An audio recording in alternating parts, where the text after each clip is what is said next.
My brother stood up at my wedding and revealed our parents had secretly signed over the business I built to him, and that I was getting nothing.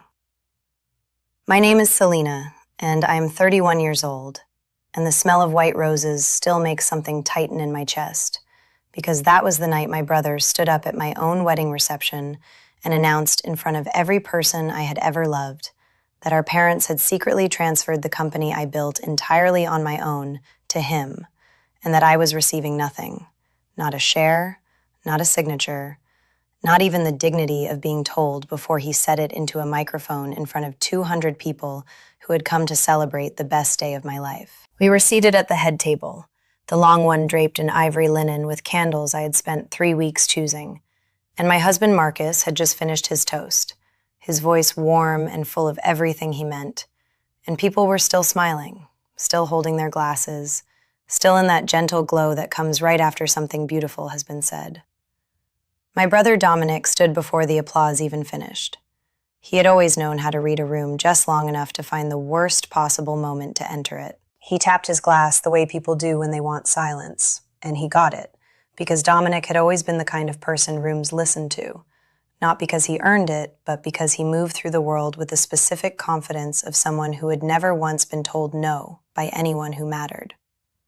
He smiled the smile I had watched him practice in mirrors our whole childhood, and he said he wanted to take a moment to thank our parents for their incredible generosity and their belief in him, and that effective immediately, he was the sole owner and chief executive of Meridian Creative, the company that had been my entire life for 7 years. Then he looked directly at me with that same smile still sitting on his face and said that I would be transitioning out and that the family wished me well in whatever came next. Whatever came next. I had built Meridian Creative at 24 years old with $11,000 I had borrowed from a credit union and paid back myself over 18 months. I had built it from a single laptop on a folding table in a studio apartment where the heat cut out every February, and I wore my coat indoors and ordered cheap noodles 4 nights a week because every dollar I had went back into the company. I had cold emailed 300 potential clients in my first month and heard back from 4 and converted 2 and treated those 2 accounts like they were the most important relationships on earth because at the time they were. I had built the team, hired every person, written every contract, sat through every hard conversation when a client wanted to walk, and found a way to make them stay. My brother had come on 18 months ago, at my mother's insistence. She said it would be good for him. She said he needed direction. She said families should work together. I had given him a title that sounded important and a salary he did not earn, and I had covered for him in client meetings when he said the wrong things, and I had quietly fixed the problems he created and told myself it was temporary, that he would find his footing, that this was what you did for the people you loved. He had spent those 18 months gathering signatures. I did not cry when he said it.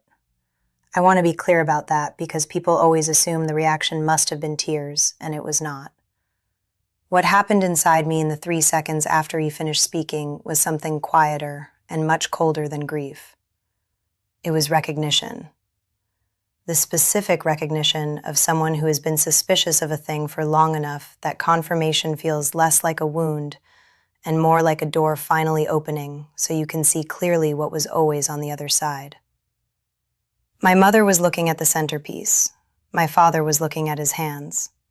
Neither of them looked at me, and I understood in that moment that the timing had been chosen deliberately, that they had believed a public setting would make me absorb it quietly, that I would smile and nod and get through the evening because making a scene at my own wedding was something they had calculated I would never do.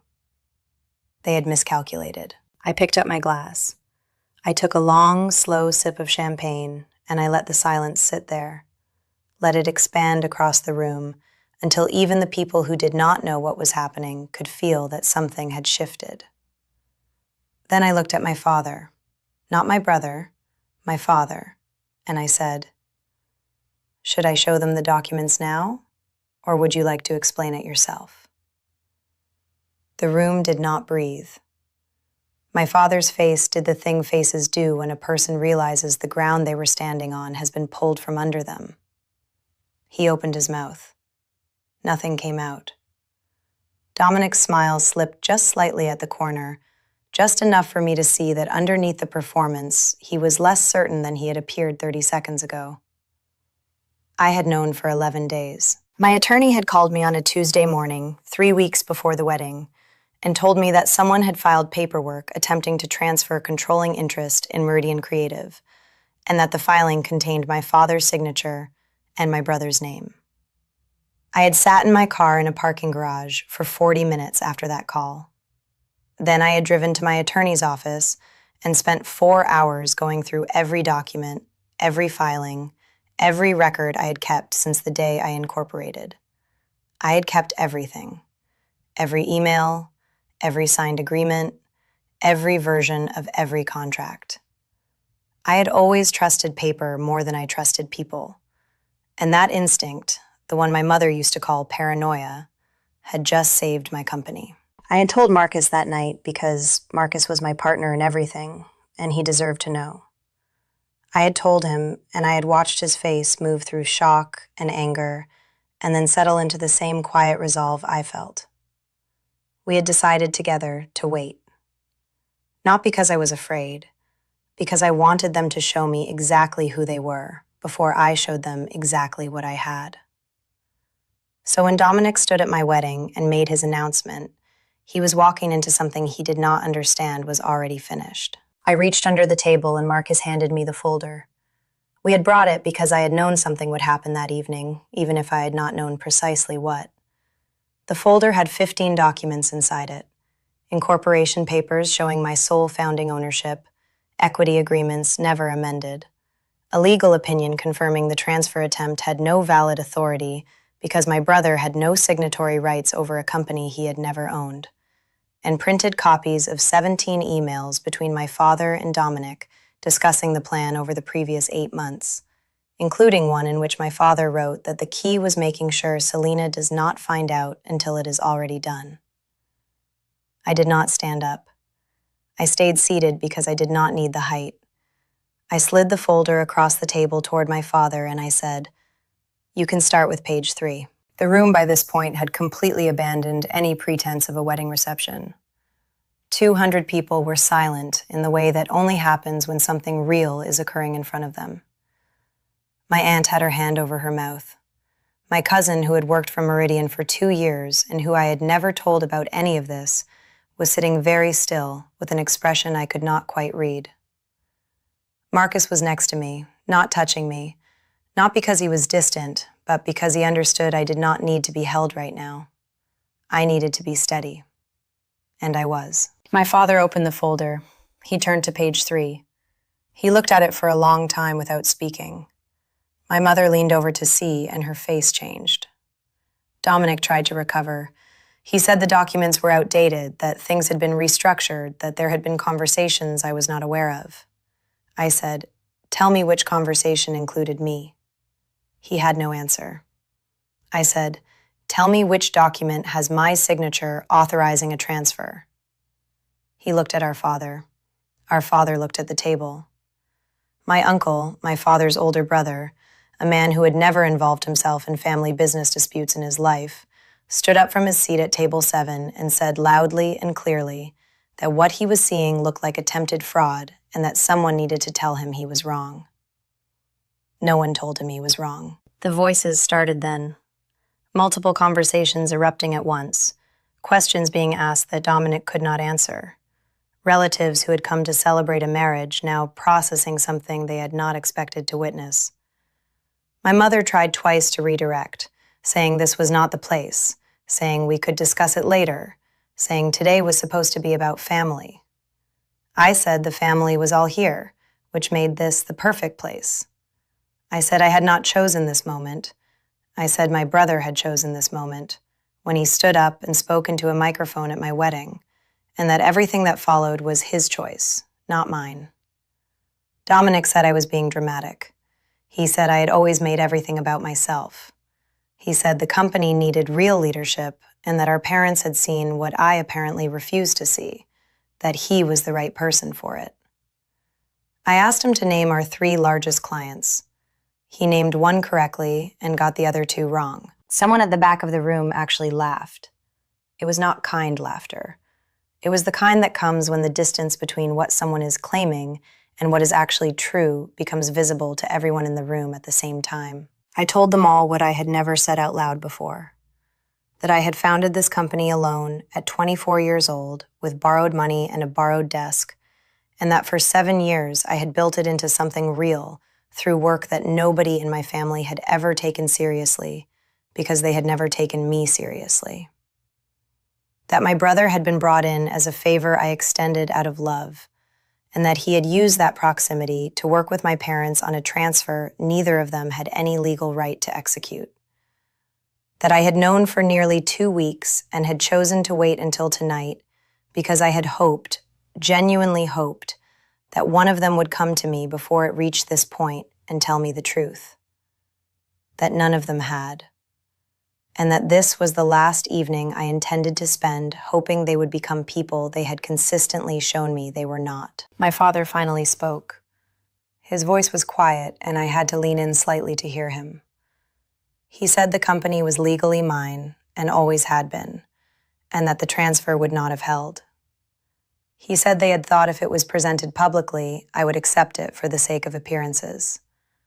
He said he was sorry. It was the most honest thing he had said to me in years, and it landed like something I did not know how to hold. I stood up. I thanked everyone for coming. I told them the bar was open and the food was still warm, and that Marcus and I were going to take a few minutes. Then I picked up my folder, and I walked out through the side door onto the terrace and stood in the cold, dark air with the noise of the room fading behind the glass. And Marcus came out 30 seconds later and stood next to me and said nothing, because there was nothing to say that the silence was not already saying better. The weeks after were exactly what you would expect. Messages that began as accusations and softened into apologies. My brother sent 3 long emails I did not read all the way through. My mother called every day for 2 weeks, and then less, and then not at all. My father came to my office one afternoon and sat across from me and said things that were true and things he should have said years earlier. And I listened, and I thanked him, and I meant it. And I also knew that meaning it and trusting him again were 2 separate things that did not have to happen at the same time. Dominic was removed from every role at Meridian within 10 days. He left without a scene, which surprised me. And then I realized it did not surprise me at all, because scenes require an audience, and there was no audience left who believed his version of anything. The company is mine. It has always been mine. It will continue to be mine because I built it out of something real, and you cannot transfer what someone built out of their own bones by filing paperwork in secret and standing up at a microphone. When people ask me now if I regret the way that night went, if I wish it had been different, if I wish I had handled it more quietly, I think about the cold air on the terrace and the way my spine felt, straight and certain, and how I had walked out of that room not as someone who had survived something, but as someone who had simply told the truth about something she already knew. I think about that question I asked my father, calm and quiet. Should I show them the documents now, or would you like to explain it yourself? And the way the whole room shifted the moment I said it. The way the story stopped being told about me and started being told by me. That question did not come from anger. It came from 7 years of work and $11,000 borrowed from a credit union and coats worn indoors in February and 200 cold emails and a trust in paper over promises that my mother used to call paranoia and I have decided to call foresight. I am Selena. I built something real, and I am still here.